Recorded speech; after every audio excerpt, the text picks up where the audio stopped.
पिता ने अपने पुत्र से कहा कि बेटा, मेरे प्राण तो कंठ में आ गए हैं, पर मैं मरने के पहले तुझे एक शिक्षा देना चाहता हूं और तू इसे ध्यान से सुन ले, क्योंकि यह शिक्षा कोई मेरी नहीं है, अपने पूर्वजों की है। तो उसने कहा, पिताजी बताइए, आप क्या अंतिम शिक्षा देना चाहते हैं? बोले, बस बेटा इतनी बात सुन ले तू, जो तेरे पूर्वजों ने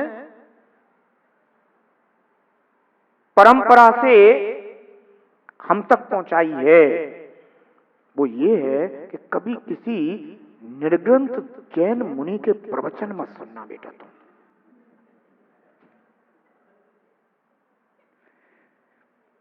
बस इतनी बात ध्यान में रखना, क्योंकि हमारे पिताजी भी जब बिल्कुल ऐसी अवस्था में थे तो मुझे यही शिक्षा दे करके गए थे कि बेटा, कभी निर्ग्रंथ जैन मुनि के प्रवचन मत सुनना। मैंने आज तक नहीं सुने। अपनी परंपरा का निर्वाह करता आ रहा हूं, बेटा तुम भी इस परंपरा का निर्वाह कर लेना। बोले, पिताजी जो आज्ञा। अपनी कुल परंपरा का निर्वाह ना करूं तो कुल कलंकी कहलाऊं।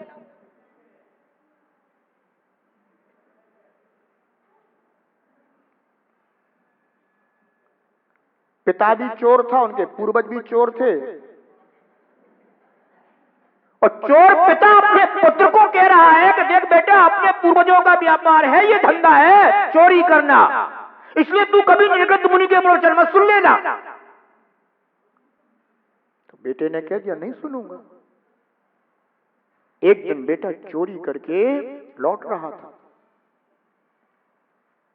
और सम्राट के कोतवाल आदि उसके पीछे पड़े हुए थे, सिपाही पीछे पड़े थे, उसे अपने जान की पड़ गई। एक जगह पर निर्ग्रंथ मुनराज के प्रवचन चल रहे थे, तो सोचा अब क्या करूं, इनके द्वारा पकड़ा जाऊं तो फांसी हो जाए, क्योंकि हमारी सिर आएगा हमारे पूर्वजों का पूरा लेखा जोखा। आप तो और फिर पिताजी ने यह कहा है कि जैन मुनि के प्रवचन मत सुनना, नहीं तो कुल कलंकी कहलाऊं। तो सोचा क्या करूं अब, पर प्राण तो बचाना जरूरी है। जीव को सबसे ज्यादा अपने प्राण प्यारे होते हैं, तो सोचा कि प्राण बचाना तो जरूरी है। तो कहा कि चलो अब बैठे जाते हैं उंगली फंसा के।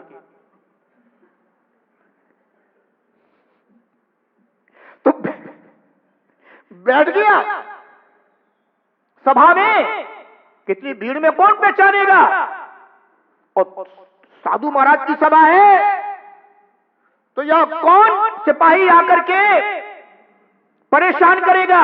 तो बीच में जाके बैठ गया, उंगली फंसा के बैठ गया। अब उंगली फंसा के बैठा तो बगल वाले ने देखा कि अजीब आदमी है, धर्म सभा में भी बैठा और वो भी उंगली फंसा के बैठा। तो बगल वाले ने उससे धीरे से कुछ बात की, तो उसने सोचा कर इसकी बात तो सुन ले। तो उसके पास बगल वाले की बात सुनने के लिए उसने उंगली निकाली, और उधर जैन मुनि प्रवचन में कह रहे थे कि देवों के आंखों की टिमकार नहीं होती, उनकी छाया नहीं पड़ती, और बहुत ही सुंदर स्वरूप के धारी होते। अब जब तक वो बगल वाले की बात सुनने को होगा, तब तक ये शब्द तो जैन मुनि के कानों से चले गए। अब वह पीछे मुड़ करके देखे बार बार कि कोई आ तो नहीं रहा, सिपाही तो नहीं आ रहे, ये वो। बच गया, प्रवचन सभा समाप्त हो गई। अब सभा से बाहर निकलना तो पड़ेगा। बाहर निकल करके जा रहा था, और पुलिस तो खोज ही रही थी तो पकड़ा गया। तो उसके मन में विचार आया कि काश मैं थोड़ी देर और जैन मुनि के पास बैठा रहता तो शायद मैं पकड़ा नहीं जाता। पर उसे फिर ख्याल आया कि अपनी कुल परंपरा है, अब पकड़ा गया, ले जाया गया। उससे अनेक उपाय करके पूछा गया पर कुछ नहीं बताया। कोतवालों ने बुद्धि लगाई, उन्होंने एक स्वर्गलोक की रचना की और अच्छे सुंदर सुंदर पुरुष बनाए, अप्सराएं बनाई और फिर उसको बताया गया कि तुम स्वर्ग में हो, ये सब देव हैं, ये देवियां हैं। तो उसको लगा कि मैं स्वर्ग में आ गया हूं, ये सब देव देवियां हैं, मैं बहुत पुण्य करके आया हूं, मेरे कुल परंपरा में भी ऐसे पुण्यात्मा जीव रहे होंगे, वे सब भी ऐसे देवलोक में गए होंगे, उसी पुण्य के बस से मैं भी आया हूं। फिर उसने विचार किया कि इनकी तो टिमकार हो रही है, उनकी छाया भी पड़ रही है। और मैं प्रवचन सभा में बैठा था जैन मुनि की, तो अचानक ये दो शब्द पड़ गए थे मेरे कान में कि देवों की छाया नहीं पड़ती। तो समझ गया कुछ ना कुछ गड़बड़ जरूर है। अब उससे पूछा गया, पूछने वालों ने पूछा, देखो जो चोरी करते हैं, जो जितने उत्कृष्ट चोर होते हैं वे उतने ही उत्कृष्ट स्वर्ग को प्राप्त होते हैं, तुमने भी की कि नहीं की? तो वो समझ गया कि गड़बड़ है। तो उसने कहा मैंने तो कभी चोरी नहीं करी, वो तो चोर का पता लगाने का तरीका मात्र था, जब कोई उपाय नहीं बचा तो उसे बाइज्जत बरी कर दिए जाते हैं ना, बाइज्जत उसको छोड़ दिया गया। अब वो मन में विचार करने लगा कि जैन मुनि के हमने दो वचन क्या सुन लिए, आज मैं इतने बड़े संकट से निकल गया। अगर मैं जैन मुनि के वचनों को रोज सुनूं तो वास्तव में मैं बंधन मुक्त हो सकता हूं। बिरला ऋषि बिरले ही जीव हैं जो तत्व की बात को सुन पाते हैं, और जो निज तत्व की बात को सुन लेता है वह एक दिन कर्म बंधन से मुक्त हो जाता है और सिद्धालय का वासी हो जाता है। आचार्य देव कहते हैं बिरला नसणि तत्तु और बिरला जानि तत्तु।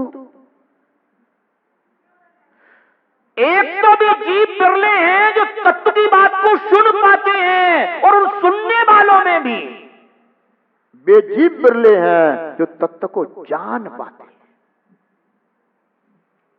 आप लोगों में भी अभी ऐसे जीव बैठे होंगे कि जिन्हें हो सकता है कि यह आत्मस्वरूप की बात उतनी समझ में नहीं आ रही होगी, और कुछ ऐसे होंगे जिन्हें समझ में आ रही होगी, पर ना भी आ रही हो समझ में तो भी सुनना चाहिए। जब तुम स्कूल गए थे ना, और पहली क्लास में जब तुमने पढ़ना शुरू किया था, तब तुम्हें कितना समझ में आता था? प्रारंभ में समझ में नहीं आएगा, पर सुनते रहोगे तो ऐसा कोई लोक में स्वरूप नहीं जो समझ में ना आए। और फिर तू तो स्वयं ही ज्ञान स्वरूप ही है, अपने ज्ञान से अपने को ही तो समझना है। अपने ज्ञान से अभी तक तू अनादि से पर को समझता आया है। अब आचार्य देव कहते हैं स्वा ज्ञान से स्वा को ही समझ तो अज्ञानता दूर हो जाएगी, फिर अज्ञान श्रृंगार नहीं होगा, फिर तेरा श्रृंगार ज्ञान होगा, फिर मोह साथी नहीं होगा, निर्मोह स्वभाव तेरा साथी होगा। ध्यान रख। बिरले जीव हैं जो तत्व को जान पाते हैं, और फिर उन जानने वालों में भी बिरले जीव हैं जो तत्व की धारणा कर पाते हैं। वे भी बिरले हैं, और धारणा करने वालों में भी बिरले हैं जो उसी धारणा का ध्यान किया करते हैं। वे जीव बहुत बिरले हैं, और जो उस धारणा किए हुए तत्व का ध्यान करते हैं, आचार्य भगवान जैसा मंगलाचरण में कहते थे कि निर्मल झाण परिठया कम कलंक डहे। ऐसे निर्मल आत्मा का ध्यान करने वाले जीव अपने कर्म कलंकों को जलाकर नाश कर देते हैं, और वे संसार के दुखों से छूटकर सिद्धालय के वासी हो जाते हैं। वो संसार वासियों, सिद्धालय वासी बनने की भावना करो। निर्ग्रंथ गुरुराजों के पास आओ तो तत्व की बात सुनने के लिए आओ। कहना गुरुदेव, मोह की, राग की, द्वेष की, कसायों की बात ये तो मुझे बाहर में भी बहुत सुनने को मिल जाती है, आप तो मुझे अकसाय स्वभावी आत्मा की बात सुनाओ, वितराग स्वभावी आत्मा की बात सुनाओ।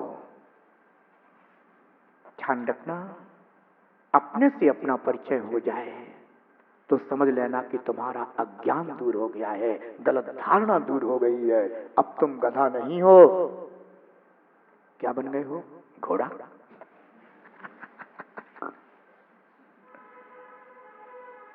क्या बन गए हो? घोड़ा। मुक्ति बधू को भरने जाना ना, बधू को भरने किस पर बैठ के जाते? घोड़े पर।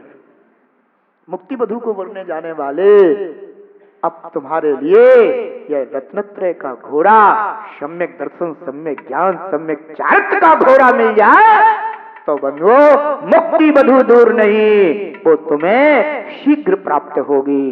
भो भव जीवो, सभी को मुक्ति बधू की प्राप्ति हो, संसार के दुखों का नाश हो, आत्मस्वरूप की शुद्धा, ज्ञान और चारित्र हो। इसी भावना के साथ बिरला जाने तत्व अरे, बिरला सुनता तत्व अरे, बिरला ध्याये तत्व अरे, बिरला धारे तत्व अरे, बिरला ज्ञानी हो, बिरला ज्ञानी पुरुषार्थ दिखाए रे, जीवन है पानी की बूंद,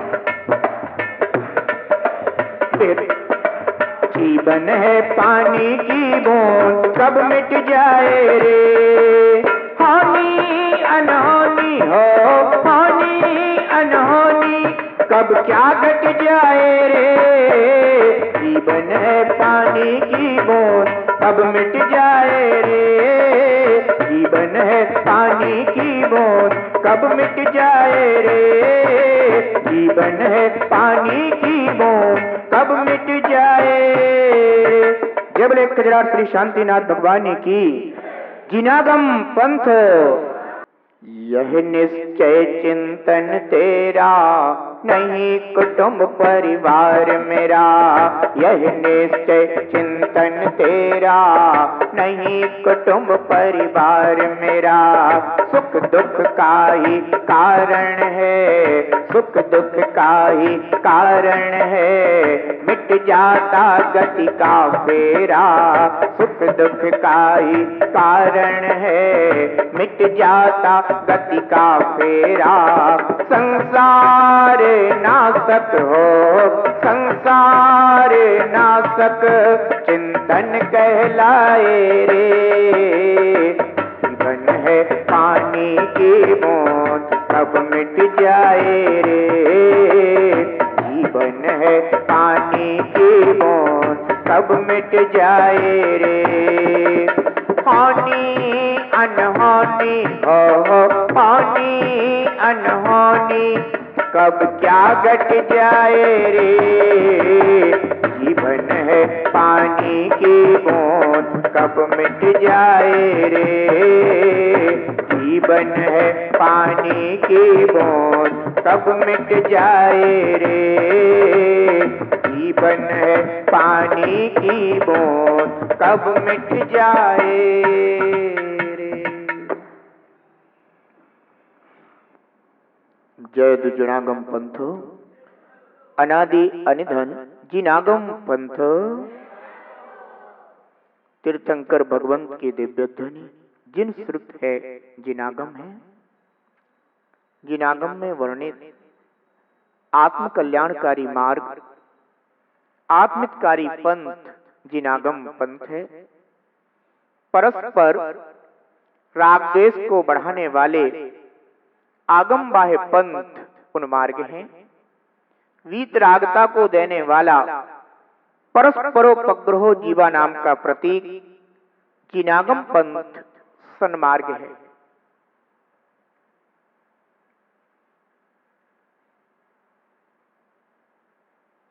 हर जीव यह सोचता है कि हमारा जीवन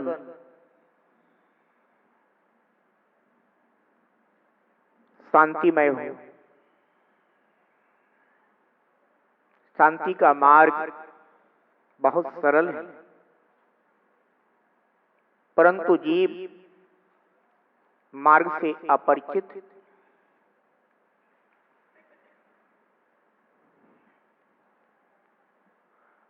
जिस मार्ग से जीव का परिचय है वह मार्ग तब तक नहीं छूट सकता जब तक कि शांति के मार्ग से परिचय ना बने। रास्ते में चलता हुआ व्यक्ति अपना कदम तभी उठाता है जब उसे यह निर्णय हो जाता है कि हम अपना उठाया हुआ कदम यहां रख सकते हैं।